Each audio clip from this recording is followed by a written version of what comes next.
ఆంధ్రప్రభకు స్వాగతం। ఈ రోజు మనం హైదరాబాద్ నాంపల్లి ఎగ్జిబిషన్ గ్రౌండ్స్ లో ఉన్నటువంటి రైతు మహోత్సవానికి అయితే వచ్చామండి। తెలంగాణ రైతు మహోత్సవం రైతు మేళా అన్నమాట। ఇక్కడికి వివిధ రకాల రైతులు వాళ్ళ ఉత్పత్తులకు సంబంధించిన స్టాల్స్ కానివ్వండి ఇలా అన్ని కూడా కండక్ట్ చేస్తున్నారన్నమాట। ఇది 3 రోజులు అంటే 11, 12, 13, 14 ఈ 4 రోజుల్లో ఈ మేళా అనేది జరుగుతుంది। రైతులు ఎవరైనా కూడా రావచ్చు, ఇక్కడికి వచ్చి కొత్త కొత్త ఉత్పత్తులను కానివ్వండి విత్తనాలను కానివ్వండి ఇలా ఇవన్నీ కూడా పర్చేస్ చేసుకోవచ్చు అన్నమాట। అలాగే కొత్త పద్ధతిలో అంటే కాయగూరలు ఎలా పండించాలి వీటి గురించి కూడా కొన్ని అవగాహన కల్పించే స్టాల్స్ కూడా పెట్టారు। సో లోపలికి వెళ్ళి చూద్దాం ఎలాంటి స్టాల్స్ ఉన్నాయి, ఇంకా ఎలాంటివి కండక్ట్ చేస్తున్నారు, దీని గురించి అన్ని కూడా తెలుసుకుందాం। సో సమ్మర్ అంటే మనకు గుర్తొచ్చేది ఏంటంటే మ్యాంగోస్। సో ఇక్కడ ఒక ఇంట్రెస్టింగ్ స్టాల్ అయితే ఉందండి, అమృతం ఐస్ ఫ్రూట్ మ్యాంగో అంట। సో చూడొచ్చు organic ice fruit mango. So ఈ స్టాల్ గురించి అడుగుదాము। సార్ అయితే ఉన్నారు, నమస్తే సార్। నమస్కారం। మీ పేరు సార్? రమేష్। సో చెప్పండి సార్, ఐస్ ఫ్రూట్ మ్యాంగో ఏంటి? ఐస్ ఫ్రూట్ ఏంటంటే మామిడి పండు మనకి పండిన తర్వాత ఎప్పుడైనా మామూలుగా వాటిని ఆ టైంలో వాడుకుంటాం, లేకపోతే జ్యూస్ చేసి ఏదో ప్రిజర్వ్ కండిషన్లో పెట్టుకుంటాం। అట్లా కాకుండా పండునే ప్రిజర్వ్ చేసుకునేటట్టుగా ఒక వెరైటీ తయారు చేసుకున్నాం మేము। ఇది 2 రకాలు క్రాస్ చేసిన తర్వాత ఇట్లాంటివి కొన్ని నా దగ్గర ఒక 4-5 రకాలు ఇట్లాంటివి ప్రిజర్వ్ చేస్తే -20లో కూడా కలర్ డిస్కలర్ మామూలుగా ఏ మామిడి పండు అయినా 15 డిగ్రీ సెంటిగ్రేడ్ దగ్గర చిల్లింజరీ వస్తుంది, దీనికి -20 కూడా చిల్లింజరీ రాకుండా నిలబడి 6 సంవత్సరాల వరకు పెట్టి చూసాం। టేస్ట్ మారటం కానీ రంగు మారటం కానీ లేకుండా అట్లా ఉంటుంది। ఏ సీజన్లోనైనా తినొచ్చు, ఎక్కడికైనా మనం ఎక్స్పోర్ట్ చేసుకోవచ్చు। మన పంటని అప్పుడు ఆ టయాన్ని అమ్ముకోలేక 10 రూపాయలకి 5 రూపాయలకి పడేసుకునే పని లేకుండా ఫ్రీజ్ చేసుకొని అట్టి పెట్టుకొని ఎప్పుడైనా కానీ మనం ఎక్కడికైనా ఎక్స్పోర్ట్। ఇంకొకటి ఏంటంటే ఇది మంచి 25 TSS ఉంటుంది, TSS అంటే తీపు, ascorbic acid high ascorbic acid వీటితో బాగా రుచి ఒకటి బాగా ఉంటుంది।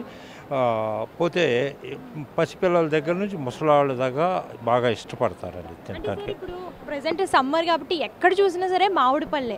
సో బయట దొరికే మామిడి పళ్ళకి అంటే ఇప్పుడు అన్నీ కూడా కెమికల్స్ అవన్నీ వేసి పండించేస్తున్నారు కదా, దానికి అంటే ఈ మ్యాంగోస్కి డిఫరెన్స్ ఏముంటుంది? దీనికి ఇది చెట్టునే పండుతుందమ్మా, మామూలుగా పండటానికి మామిడి పళ్ళకి ఈ ఏదో మందులు వేసి పండబెడతారు। ఈ వెరైటీకి అవసరం లేకుండా ఈ మామిడి ఇది కింద నుంచి పైకి పండుతుంది, అంటే చెట్టునే పండినా రాలకుండా అట్లా ఉంటుంది। ఇది ఆ మందులు తర్వాత కూడా పండిన తర్వాత మనం ఎటువంటి మందులు దీంట్లో పండులో ఇంకేం మందు ఏమీ లేకుండా పండుని అట్లాగే ప్రిజర్వ్ చేస్తాం। మనం ఎప్పుడైతే వాడుకోవాలనుకుంటామో అప్పుడు డ్రిల్ చేసి పట్టుకోవటానికి ఒక పుల్ల పెడతామన్నమాట, స్టిక్ ఇది। కానీ దీంట్లో ఎటువంటి మందులు వాడటం చేయటం ఉండదమ్మా దీంట్లో। ఇక్కడ వచ్చేసరికి ఇందూర్ పసుపు।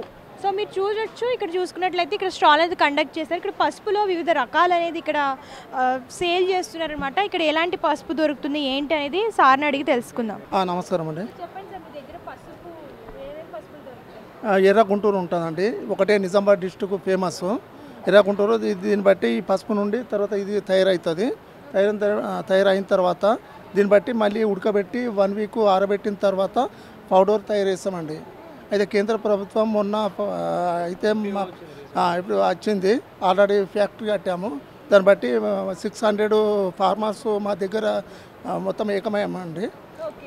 దాన్ని బట్టి వాళ్ళందరూ పసుపు తీసుకొస్తారు ఫ్యాక్టరీకి, తీసుకొచ్చిన తర్వాత మొత్తం మీద అన్ని ఐటమ్స్ ఉంటాయి, దాన్ని బట్టి ఉడకబెట్టి చేసి ఆర్గానిక్ పూర్తి తర్వాత దీన్ని బట్టి పౌడర్ తయారు చేస్తామండి।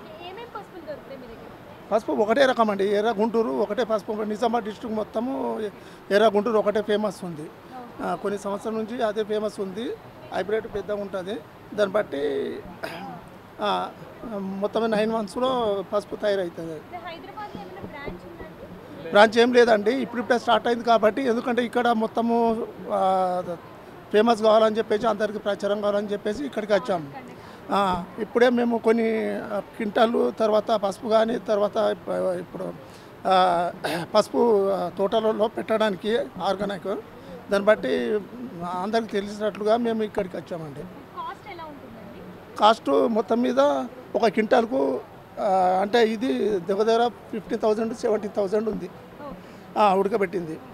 అంటే హోల్సేల్లో సేల్ చేస్తారా మీరు? అవును, ఎక్స్పోర్ట్ చేస్తాం విదేశాలకు కానీ రాష్ట్రాలకు కానీ ఎగుమతి చేస్తామండి. ఇప్పుడు 5-6 మంత్ ఇప్పుడు ఆల్రెడీ ప్రధానమంత్రి మాకు ఇట్లా మాకు లోన్ దీని మాదిరిగా ఇచ్చాడు. 2-3 కోట్లు సబ్సిడీ వచ్చింది. దాన్ని బట్టి ఫ్యాక్టరీ కట్టాము, దాన్ని బట్టి మేము సెల్ చేస్తున్నాము ఎక్స్పోర్ట్. చూడండి, ఇక్కడ ఆర్గానిక్ పసుపు అనేది దొరుకుతుందన్నమాట. సో ఇక్కడ ఏంటంటే సొంతంగా రైతులు పండించి పసుపు తీసుకొస్తారు. సో అది వీళ్ళు ప్రాసెస్ చేసి ఇలా పౌడర్ కింద చేస్తున్నారనమాట. సో ఇదేంటంటే ప్యూర్ పసుపు, ఆర్గానిక్, ఎటువంటి కెమికల్స్ యూజ్ చేయకుండా చేసిన పసుపు అనమాట ఇది. సో ఇక్కడ చూసుకున్నట్లయితే దేశీ వెరైటీ సీడ్స్ స్టాల్ అనేది పెట్టారండి. చాలా మందికి ఏంటంటే ఇంట్లో చిన్న చిన్న మొక్కలు పెంచుకోవాలని చెప్పేసి ఇష్టం అనేది ఉంటుంది. సో వాళ్ళ కోసం ఇట్లాంటి సీడ్స్ అనమాట. సో మీరు ఇంట్లో పర్సనల్ యూస్ కోసమైనా సరే యూజ్ చేసుకోవచ్చు, లేదు అంటే మీరు పండించి సేల్ చేసుకోవాలనుకున్నా సరే సో ఇట్లాంటి సీడ్స్ అనేవి యూజ్ అవుతాయి అనమాట. ఇక్కడ ఉన్న అన్ని రకాలు మీరు చూడొచ్చు. కాకరకాయ, మీరు చూసుకున్నట్లయితే కీర అండ్ కార్న్ కానివ్వండి, వెల్లుల్లి కానివ్వండి, ఇలాగ బీరకాయ, ఇవన్నీ కూడా సీడ్స్ అనమాట. సో ఇంట్లో సొంతంగా పండించుకోవడానికి ఇవన్నీ సీడ్స్ అనేవి ఎండబెట్టి ఇందులో సీడ్స్ తీస్తారనమాట. సో ఇవన్నీ కూడా చూడొచ్చు. ప్యాకెట్ ఎంత పడుతుంది అది కాస్ట్? ఇందులో ఏం సీడ్స్ తీసుకున్నా సరే 10 రూపీస్ అనమాట. మీరు చూడొచ్చు, ఇవన్నీ కూడా సీడ్స్ అనేవి సెపరేట్ చేసి పెట్టారు. సో ఒక్కొక్క ప్యాకెట్ మనకి 10 రూపీస్ పడుతుంది అనమాట. సో ఇలా దేశీ వెరైటీ సీడ్స్ కావాలనుకున్నా సరే ఇక్కడికి రావచ్చు. సో ఎండుమిర్చి ఉంది, మిర్చి ఉంది, బీరకాయ, అలాగే దోసకాయ కానివ్వండి, ఇవన్నీ వంకాయ అండ్ వెల్లుల్లి, ఇవన్నీ కూడా సీడ్స్ అనమాట. సో డ్రైడ్ సీడ్స్ ఉంటాయి కాబట్టి మీరు ఈజీగా ఇంట్లోనే గ్రో చేసుకోవచ్చు అనమాట. సో ఇలాగా సీడ్స్ స్టాల్ కూడా పెట్టారు కాబట్టి ఎవరైనా మొక్కలు పెంచుకోవాలి అనుకుంటే ఇట్లాంటివి సీడ్స్ అనేవి తీసుకోవచ్చు అనమాట. ఇవన్నీ కూడా ఆర్గానిక్ అనమాట.